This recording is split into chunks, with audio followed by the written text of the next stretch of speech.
Hello, and welcome to another episode of the Cutting Edge Figure Skating Podcast. My name is Kim Dunaway, and in this episode, I will be previewing the men's event for this week's World Championships. So, we have reached the last competition of the season, the culmination of all the things that have led up to this point. And really, four men have stood out this season, and I would be shocked if anyone outside of these four won the world title. And I'm talking about Ilia of the US, Yuma and Shoma Uno of Japan, and Adam Himfa of France. These four are just a class above every other competitor that's going to be here at this competition. And this season, each of them has had some really fantastic performances. Shoma Uno, maybe to a little bit of a lesser degree, but he's coming off of 2 consecutive wins at the World Championships. And so there's absolutely zero way that you could count him out. So let's talk about Ilia first, because I think that it's fair to say he probably comes in as the favorite, seeing that he won Grand Prix final just 3 months ago. The interesting thing about Ilia is that he has not performed his best at the 2 world championships that he's been at. Last year, he came in expected to contend for the gold and had to settle for bronze. And then 2 years ago, he came in really just in his first senior competition, came out 4th after the short program, but had a really rough free skate and wasn't in podium contention. And so I think he's got a lot to prove in this particular competition. And I think he wants it really, really bad. I totally expect for him to bring out the quad axel again. The question is he going to try to put the quad axel in the short program again like he did at Grand Prix final, or is he going to try to play it somewhat safe instead? He has the highest combined total, not just this season, but of all the competitors here, he has the highest total as far as his personal best. And he has bested Shoma Uno's best score by a couple of points and Yuma Kageyama's career best score by 4 points. And so if he skates at his best, it's going to be very, very difficult for the ones behind him to catch up just based upon the technical envelope that he's bringing. Potentially all 6 quads and the highest technical base value in the short program. The short program is interesting because that's the place where Shoma, Yuma can really come after him, because even in just this season, all 3 of those skaters have scored 106 points. He has the highest, coming in at 106.9, then Yuma at 106.82, and then Shoma at 106.02. But really, that's just, that's peanuts separating the 3 of them. And so if they all go out and skate their best, you can expect for them to be very, very bunched up.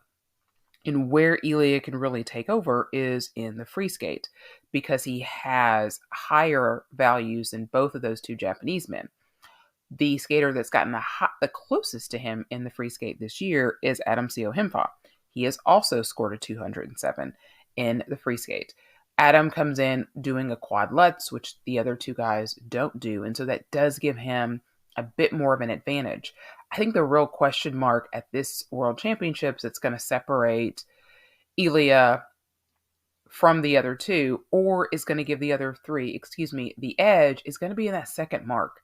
It's a place where I often feel like Ilia has been overscored at times. All 3 of these other men, Shoma, Yuma, Adam, all have much better presentation skills than what Ilia has. He's definitely improved in that department. And you could really see that gap at the World Championships last year, which is what really spurred him to really work on a lot of those components over the summer. He's still not quite there yet, but I feel like at Grand Prix final, you really have seen where the judges are sort of willing to go there a little bit more with him this season than they were last season. And so, it's not a case where I think there's a big enough gap where those other 3 men can make up for that if Ilia goes out there and doesn't make any mistakes. I think it should be very, very tough. And so for me, he comes in almost controlling his own destiny if he goes out and skates clean. Now, as we have seen him, things can come off the rails. His last outing at Nationals was not up to the quality, technically, that we're used to seeing from him. And so if he goes out and does that again, he could frankly find himself off the podium completely because these other three guys could pass him if he makes a mistake. But he definitely, to me, holds his fate in his hands because I think it'll be very difficult for those other ones to catch him, even with that gap in the components. So then the question becomes, who do I think is that next skater that could push him? Adam has the highest score that we've seen in the free skate, but he hasn't scored as high in his short program. And so for me, it's been Yuma. Yuma has just been on this upward trajectory all season, and he was super strong at four continents. The only issue that he had there was in his quad flip in his free skate, which means that there is room for him to score even above what we have seen him score this season. And I think the judges are willing to go with Yuma. He definitely has better skating skills, better presentation skills than what Ilia has. And I think, again, this is completely my opinion, but I think of the top four, he has the best free skate. I think each of them, their short program is all a little bit different. So Ilia is coming in doing Malaguena. Yuma is coming in doing Imagine Dragons. Shoma is coming in doing Claire de Lune. And Adam is coming in doing, I think it's some kind of jazz piece, which to me is maybe the least memorable of the four. But they're all very different and they're all very distinct. And I think Ilia is very exciting in his. I think that Shoma's probably showcases his qualities better than any of them do. I think with Adam, his jumps are not as smooth as the other three are, and that could just put him just a hair behind, even though he makes up for a lot in his footwork sequences and just his overall emotion that he brings to the ice. So, but again, if I'm going to look at someone who I think is the next biggest contender for the gold, I would say Yuma. And what it really comes down to for him, I think he's going to have a strong short program and be right there. It's going to come down to that free skate because he doesn't have as many quads as Ilia does. So he's really got to land the ones that he does and land them very well. The quad Salchow has looked really good. The quad toe has looked good.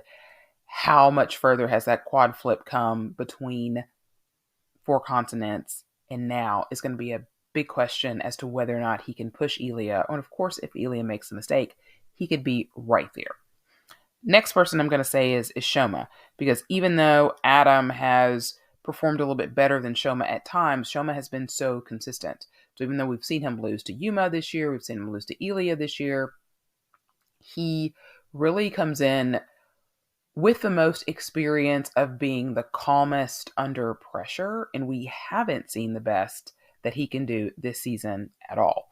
I think another question mark for him is going to be with the potential calls because, it's something we really haven't seen Shoma get in a lot of his skates the previous 2 seasons. And then all of a sudden he got to one of his Grand Prix this fall and he got like 4 under rotation calls or Q calls on his quads.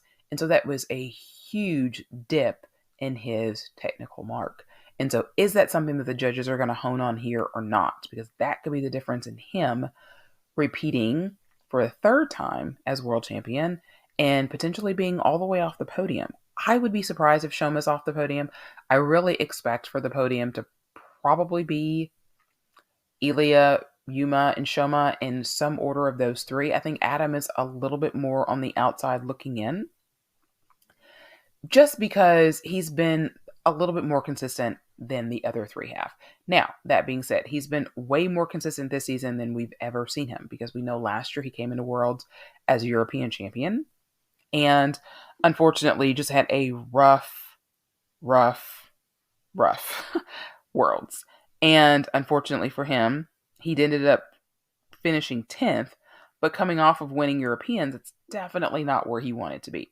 So here is another season where he won Europeans. What is he going to look like this year? Because he won 2 Grand Prix and then came in a Grand Prix final, had a mistake in the short program, and ended up 4th overall. So can he come back from that and do what he is capable of doing? Because if he is, I think he's capable of finishing ahead of, Shoma or Yuna, because he's out there doing a lot of quads as well. So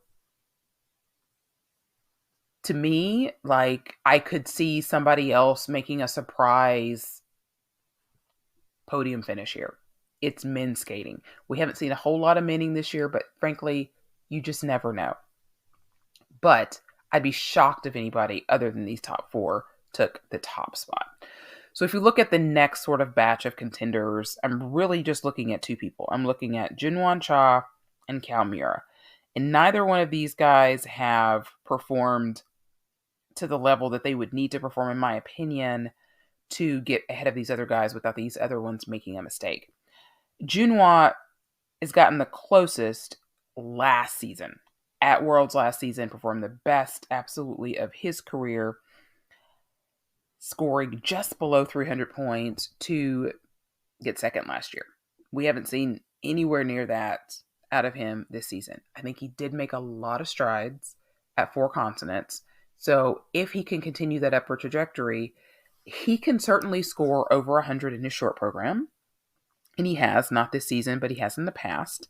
Now, that 101 score that he got, which is the highest of his career, was at World Team Trophy, which tends to be overscored. And I don't know that this Masquerade Waltz is the program to get him to the greatest heights. But if he goes out there and performs it to the best of his ability, he can at least be in the conversation. Earlier in the season, they were trying to do 2 quads in the short program to really propel him into that next tier, like these other ones that I just talked about. It did not work at all. Just the quad toe was just not working in the short program. So they went back to doing the triple Lutz, triple loop at 4 continents at his domestic competitions in Korea. And that has been far more successful for him. And I expect that they will do that again here at Worlds and not try to go for a Hail Mary and do those 2 quads again. I think at some point, if he can get to 2 quads in his short program, yes, that would definitely be the way to go. But it hasn't worked this season, and I certainly hope that they don't try it again here. I don't think that would go well for him. But that does put him a little bit behind some of these others. And then in the free skate, that he's skating the Batman, and he has this quad toe on this great swell of the music. And frankly, I don't think I've seen him landed all season. Would love to see him landed here. And that has been really what has held him back all season, has really just been the consistency of that quad toe. And so for him, if he's going to get on the podium here at Worlds, that particular jump is going to have to be better for him than it's been all season. And then for Cal, I just feel like he's just shown himself to just be a notch below where Yuma and where Shoma are at. He has the potential to throw another quad in his free skate. I think it's a quad loop. Hasn't been as successful. Obviously, if he could land it, that would be huge for him. Cal always seems to make a mistake somewhere in both of his programs, but the short program especially. If he can land both of his quads and then get his spins together, then he could be right there. Even though he's the youngest of the Japanese, he's not going to get the PCS. He's really not bringing anything less to the table other than consistency and then just not performing his spins to the best of his ability. So we haven't seen him since Japanese Nationals. Have they been able to work some of the kinks out in these spins so that he's not losing points on elements that he shouldn't be losing him? And can he push these guys that are right ahead of him? And then the same thing in his free skate. All the elements are there. There's just always a mistake somewhere. I think he has 2 of the best programs in the whole competition. Very different from the short program to the free skate, but very dynamic and very, very interesting. He's just got to put it all together. From there, we're looking at somebody like, we're looking at chaos, right? Because we don't know what we're going to get from here. I would probably say, this next batch would be like Lucas Bridgkey of Switzerland, Mikhail Shadorov, Jason Brown, sort of in this next group. Jason, to me, has not looked as good as we would like for him to see. Wasn't particularly a big standout at Warsaw Cup. had some issues at nationals. Hopefully he's gotten those worked out. He's repeating the Impossible Dream program that did so well for him last year, and he was fantastic, and he was fifth last season. It's hard for me to see it this year based on some of the difficulty from some of these other skaters, because we know Jason doesn't have a quad, even though he has gorgeous, gorgeous artistry. But I think he's consistent enough that I would expect him to still finish in the top 10 and be in this next group. With Mikhail Shadorov, at times, has been fantastic on that with the quad lutz, just with the technical mark in general. Doesn't have all the artistry there quite yet, but I expect him also to be well enough to be in the top 10. And then Lucas Bridgke, although he had a rough free skate at Europeans that just absolutely broke my heart, he's been pretty lights out all season in his Grand Prix, the short program at Europeans. And so I really expect for him to come back with the vengeance and do really well and finish in the top 10 as well. But then to me, after that, there's just a lot of chaos going on. You've got Boyang Jin, who has been up and down this season. I think lately a little bit more up than down, performed well at Four Continents. You've got Denis Vasiliev, who has been really a disappointment most of the season. He has changed his free skate from the jazz number that he was doing to the Lion King, which is quite the contrast. I'm excited to see it. I don't feel like either of his programs have really worked well all season. Part of that is because of this obsession to do the quad salchow. Please let them have taken this quad salchow out of the short program. Probably haven't. Probably won't go well again. But, who knows? Alexander Selevko of Estonia has been up and down this season. Big wild card, Roman Sadovsky and Wesley Chu of Canada, who you definitely don't know what you're going to get. Wesley has managed to put together 2 decent performances at Canadian Nationals at Four Continents. Can he put it together at Worlds? Can we see an improved version of Roman Sadovsky than what we've seen at Worlds and Four Continents? We've got the 2 Italian skaters, Gabriele Fraggiapane and Nicolai Mimola. So this is, not Matteo Rizzo, who is had some hip surgery. Is it a labrum repair or something along the lines? I've forgotten it already, but obviously, he's not here. So what are these 2 young Italians going to do here? They could be boom or bust. Like, they could be in the top 10. They could not make the free skate. You just don't know what you're going to get with those 2. You've got a lot of skaters more skaters than can make the free skate. You've got Donovan Carrillo and Adam Hagara and Nikita Staratzen and Nika Agatsi of Georgia, Mark Goroditsky. You've got another great Korean skater in Seyoung Lee. I mean, there's Vladimir Levintsev, which is weird programs. So many really talented skaters here. And the last American that we haven't talked about is Camden Polkinen. So he comes in with the 10th highest score of the season, which, no, that's not correct. He comes in with the 10th highest personal best of all the competitors here, showing sort of what he's capable of. But as far as the season goes, much, much lower than that, because, he's another one that's very inconsistent. I would love to see the Camden that we saw at Worlds 2 years ago that got a small medal in the free skate, who was 3rd in the free skate and ended up 5th overall, and not the Camden that might be 18th. Who knows, right? You have no idea what you're going to get with Camden. But I certainly hope that we'll see. I feel like when you're coming in as the 3rd person, like we pretty much expect that Jason and Ilia are going to be the top 2 American men. So the pressure should be off of you. I hope to see good Camden, but you just don't know. So my predictions are Ilia. I think Ilia gets it done and wins. I say that reluctantly because I feel very, very strongly about Yuma, and I have kind of all season. But I'm going to go out on the limb and say I think Ilia wins. I definitely have Yuma 2nd, and I would have Shoma 3rd. That would be my top 3, which is basically a repeat of Grand Prix final. And I would have Adam 4th. I think he's just I would love to see him go and kill it, definitely. But I think he's just been inconsistent enough that it's hard for me to see him beating out these other three. And it's hard for me to see Shoma not getting on the podium. It just is. After that, good Lord. I mean, Junhwa, Kao, both of them have been very inconsistent. I don't know. I mean, I think maybe I would pick Kao over Junhwa, and after that, I'm not even going to attempt. But I think Jason, Lucas would be who I would think would also be in the top 10, and the rest of them just who knows.